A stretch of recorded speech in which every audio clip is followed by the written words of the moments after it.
My great-grandpa died in a car crash in Tanzania a few weeks before my mom was born. When my great-grandma passed away, a good 30 years later, my aunts and uncles were going through her things and found her old journals. There were several entries over the years about how my great-grandmother thought my mother may have been the reincarnation of my great-grandpa. They had almost the same mannerisms, and my mom, when she was little, would talk about the time they were in Africa and the terrible accident, even though she was never there. According to my mom, when my oldest brother was around 2, just starting to put full sentences together, he kept talking about his other family. Like, they would make cookies and he would say, "I used to do this with my other mommy," stuff like that.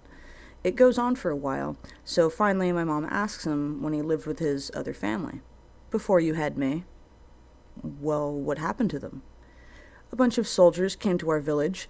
Side note, my mom has no clue where he heard the word village, but we'll move on. "With dogs. They made us get on trains, and it was really crowded. I got so tired, so I fell asleep, and now I live with you and Daddy." My mother is a stone-cold atheist, but she is convinced to this day that my brother is the reincarnation of a Holocaust victim. According to my mom, since I was about 4 years old, I was constantly talking about the USA, particularly the San Francisco area. I was born and raised in the UK, and I've never been to the USA, but I could name some streets and local attractions and landmarks of that area since I was very young, without ever seeing anything about it. I always begged my mom to take me there and insisted it was where I belonged.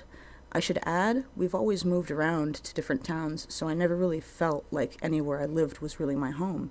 But when I first saw pictures of San Francisco when I was about 7 or 8, I just had this incredible feeling of, oh God, that's my home. It hurt my heart, and it was so sad because I just felt this overwhelming desire to go back there, like I had been away for so long. But I had never been there, not in this life. The weirdest part was when I was about 12, I looked up the street name I had mentioned on Google Maps. Luckily, my mom had written them down. I didn't remember them. All of the street names and landmarks and attractions I had named were all in that same area. I'm sure I lived there in a past life, and someday I'm going to go there in this life. My white American younger brother says he has very vivid memories of being a little Indian girl in a poor family. He had recurring dreams of this when he was younger, coupled with dreams about something called spirit points. You would get a certain amount of spirit points based on what your life was like, and he remembers saving them up for an easier life, getting to be a tall white man from a middle-class American home. Who knows, right? But when he was a little baby and only spoke a few words, he used to call me Dee Dee. We weren't sure where that came from because it doesn't sound like anything remotely close to my name. One day, when spending the day with my grandfather and his Sri Lankan girlfriend, she asked us why he called me that, where he got it from.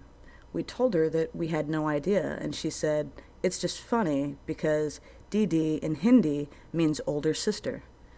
It wasn't until years later when he could actually speak and tell us about his dreams that that had any significance. I'm not really a spiritual person in any way, but his story makes me believe in reincarnation. Never experienced anything like this, but I had a super real hallucination once of being a young woman in a wretched English village during the bubonic plague. My family and most other people were already dead, and I knew I was getting it. I walked back to my hovel in ankle-deep mud, was too weak to make a fire, and just laid down on a straw bed and waited to die. I've never been an imaginative person like this before or since.